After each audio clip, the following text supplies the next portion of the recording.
नमस्कार दोस्तों आज 17 फरवरी को जो उत्तर प्रदेश पुलिस परीक्षा का एग्ज़ाम हुआ है और इसका जो फर्स्ट शिफ्ट का पेपर हिंदी का पेपर है उसका हम आंसर की लेके आए हैं। आप इसको ध्यानपूर्वक पढ़ लीजिए क्योंकि इसी से रिलेटेड अगले जो है कि शिफ्ट में प्रश्न आएंगे। पहला क्वेश्चन यहाँ पर दिया है कि 73 वाला देखिए, निम्नलिखित में से किस विकल्प में सही तत्सम शब्द है, यानी किस में आपको सही तत्सम शब्द है यही बताना है। तो देखिए यहाँ पर क्या है, ए है कुम्हार गधा, नव्य स्वर्णकार, पलंग पीला और डंडा और नाग। तो यहाँ पर जो ऑप्शन आपका सही है वो है बी, ऑप्शन बी सही है, नव्य और स्वर्णकार। अगला है नलिन और राजीव शब्द निम्नलिखित में से किस शब्द के पर्यायवाची हैं। नलिन और राजीव, तो हम आपको बता दें नलिन और राजीव जो हैं वो आपके कमल के हैं, यानी ऑप्शन डी सही हो जाएगा, कमल के।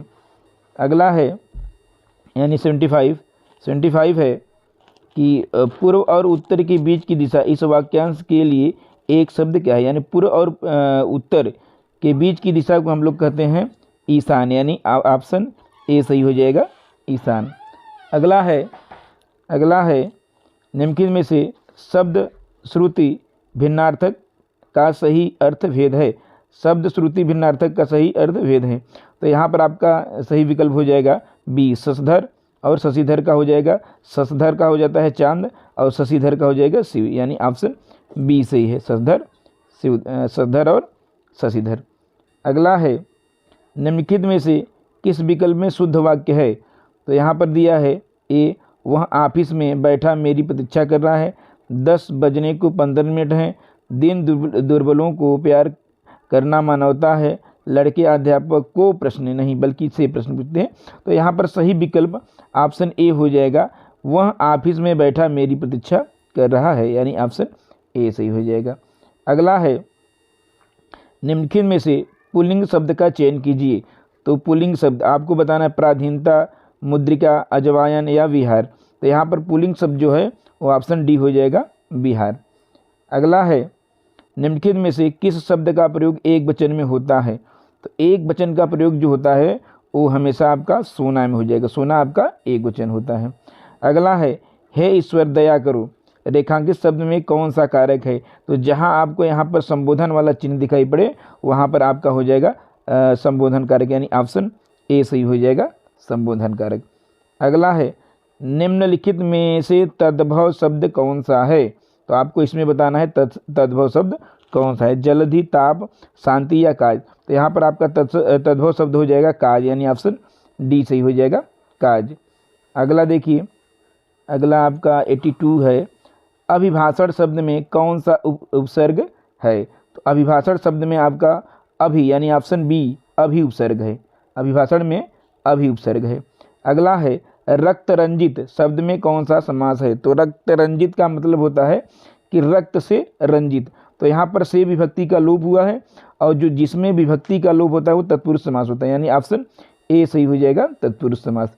अगला है क्यों, कब, कौन से सर्वनाम की उदाहरण है, यानी जिस सर्वनाम में कब, क्यों, कैसे ये सब होते हैं उसको हम लोग प्रश्नवाचक सर्वनाम कहते हैं, यानी ऑप्शन सी सही हो जाएगा, प्रश्नवाचक सर्वनाम।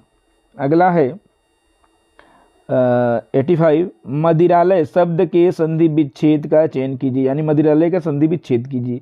तो मदिरालय का जो संधि विच्छेद है मदिरा प्लस आलय, यहाँ पर देखिए ऑप्शन डी में है मदिरा प्लस आलय, यानी ऑप्शन डी सही हो जाएगा, मदिरा प्लस आलय। अगला है अवतरण चिन्ह को और किस नाम से जाना जाता है। तो अवतरण चिन्ह को उद्धरण चिन्ह के नाम से जाना जाता है, यानी ऑप्शन डी सही हो जाएगा, उद्धरण चिन्ह। अगला है सतसई शब्द में किस प्रकार के संख्या बोधक विशेषण का प्रयोग किया गया है सतसई में। तो देखिए सतसई में आपको किया गया है गणनावाचक विशेषण, यानी ऑप्शन ए सही हो जाएगा, गणनावाचक विशेषण का प्रयोग किया गया है। अगला देखिए 88, राधा ने पायल से चिट्ठी लिखवाई, राधा ने पायल से चिट्ठी लिखवाई। यहाँ देखिए प्रेरणा दे रहा है, लिखवाने की प्रेरणा दे रहा है, तो इस वाक्य में आपका प्रेरणार्थक क्रिया हो जाएगी, यानी ऑप्शन ए सही हो जाएगा, प्रेरणार्थक क्रिया। अगला देखिए है चिल्लाहट में कौन सा प्रत्यय है। चिल्लाहट में, तो चिल्लाहट में आपका आहट प्रत्यय है, यानी ऑप्शन ए सही हो जाएगा, आहट प्रत्यय हो जाएगा। अगला देखिए यहाँ पर अगला हो जाएगा 90। क्या है कि राम अभी सोएगा, राम अभी सोएगा। इस वाक्य में कौन सा वाच्य है, वाच्य बताना है। तो वाच्य 3 प्रकार के होते हैं, कर्मवाच्य, कर्तृवाच्य, कर्मवाच्य और भाववाच्य। तो यहाँ पर देखिए कर्ता को प्रधानता दी गई है, यानी ऑप्शन बी सही हो जाएगा, कर्तृवाच्य। अगला है तिल का ताड़ बनाना, मुहावरे का क्या अर्थ होता है। तिल का ताड़ बनाना यानी साधारण बात को बढ़ा चढ़ाकर कहना। इसी माने तिल का ताड़ बनाने का मतलब है कि साधारण बात को बढ़ा चढ़ाकर कहना है, यानी ऑप्शन ए सही हो जाएगा, साधारण बात को बढ़ा चढ़ाकर कहना। अगला है परोक्ष का विलोम शब्द। देखिए परोक्ष का विलोम शब्द ये अभी आर का जो एग्जाम हुआ था उसमें भी यही पूछा था और इसमें भी पूछा है। तो परोक्ष का विलोम शब्द हो जाएगा प्रत्यक्ष, परोक्ष का हो जाएगा प्रत्यक्ष, ऑप्शन डी सही हो जाएगा। अगला देखिए हो जाएगा 93, चमड़ी जाए पर दमड़ी न जाए, चमड़ी चली जाए पर दमड़ी न जाए। तो यहाँ जान चली जाए पर पैसा न जाए, अत्यधिक कंजूस होना, पैसे का भूत मोह होना, पैसा ही माँ बाप होना। तो इसका सही विकल्प हो जाएगा अत्यधिक कंजूस होना, ऑप्शन बी सही हो जाएगा। क्रोध किस रस का स्थायी भाव है। तो क्रोध जो है वो रौद्र रस का स्थायी भाव, यानी ऑप्शन सी सही हो जाएगा। अगला देखिए क्या है, अगला है सोरठा के द्वितीय और चतुर्थ चरण में कितनी मात्राएं होती हैं। तो देखिए सोरठा के प्रथम और तृतीय चरण में 11 मात्रा होती है और द्वितीय और चतुर्थ चरण में 13 मात्राएं होती हैं, यानी ऑप्शन सी हो जाएगा 13 मात्रा। अगला निम्नलिखित में से किस अलंकार में समान धर्म का होना अनिवार्य है। समान धर्म, तो समान गुण धर्म का होना जो है कि वो उपमा अलंकार में अनिवार्य है, यानी ऑप्शन बी से हो जाएगा उपमा अलंकार। अगला देखिए निम्नलिखित में से भाग शब्द का अनेकार्थी शब्द किस विकल्प में नहीं है, यानी किस विकल्प में भाग शब्द का समानार्थी नहीं है। तो आपको दिया है हिस्सा, ब्याज, भागना और बांटना। तो देखिए हिस्सा, बांटना और भागना ये सब भाग के ही अर्थ हैं, लेकिन ब्याज आपका इसका अर्थ नहीं है, यानी ब्याज में जो है कि भाग शब्द का अनेकार्थी शब्द नहीं है। अगला देखिए क्या है, वह बाजार जा चुका है। इस वाक्य में आपको काल बताना है कि कौन सा काल है। तो देखिए इसमें आपका बाजार जा चुका है यानी कि हो जाएगा पूर्ण वर्तमान काल। तो यहाँ ऑप्शन ए सही हो जाएगा, पूर्ण वर्तमान काल। अगला देखिए आपको दिया गया है, अगला जो है वो दिया गया है आपको एक गद्यांश दिया है, इसको पढ़कर आपको उत्तर देना है। तो देखिए इसको पढ़ के आप लोग उत्तर देंगे। इसमें हम आपका आंसर की में बता दे रहे हैं कि इसका कौन सा आंसर हो जाएगा। भारतीय लेखकों की किस्मत खराब है क्योंकि उनकी पुस्तकों के यहाँ के नागरिक गर्व योग्य नहीं मानते, वे अपनी भाषा के साहित्य को पढ़कर अपने समाज के हालचाल नहीं जानते, वे अपनी बात को भारतीय शिक्षित पाठकों तक नहीं पहुँचा पाते, वे अपनी भाषा। देखिए इसमें संशय है, इसमें या तो ऑप्शन ए सही हो सकता है या बी, या ए हो सकता है या सी। तो देखिए अभी तो हमारी नज़र में तो ऑप्शन सी सही है, तो यहाँ पर ऑप्शन सी मान के चलते हैं। अब वहाँ के जो परीक्षक है, जो लोग मानेंगे वे वही होगा सही। तो अगला देखते हैं, अगला देखिए क्या है, उपयुक्त शीर्षक दीजिए। उपयुक्त जो गद्यांश उसका शीर्षक क्या हो सकता है। देखिए इसका जो शीर्षक हो सकता है कि भारतीय लेखकों की दुर्दशा, भारतीय शिक्षितों की दुर्वस्था, भारतीय शिक्षितों का अंग्रेजी मोह। तो सबसे ज़्यादा सुटेबल यही है ऑप्शन जो है कि सी, भारतीय शिक्षितों का अंग्रेजी मोह, यानी ऑप्शन सी सही हो जाएगा, भारतीय शिक्षितों का अंग्रेजी मोह। अगला देखिए क्या है, अगला है भारत का सुशिक्षित समाज कौन सा साहित्य पढ़कर संतुष्ट हो जाता है। देखिए यहाँ पर आपको 99 से 103 प्रश्न आपको गद्यांश से ही पूछे गए हैं।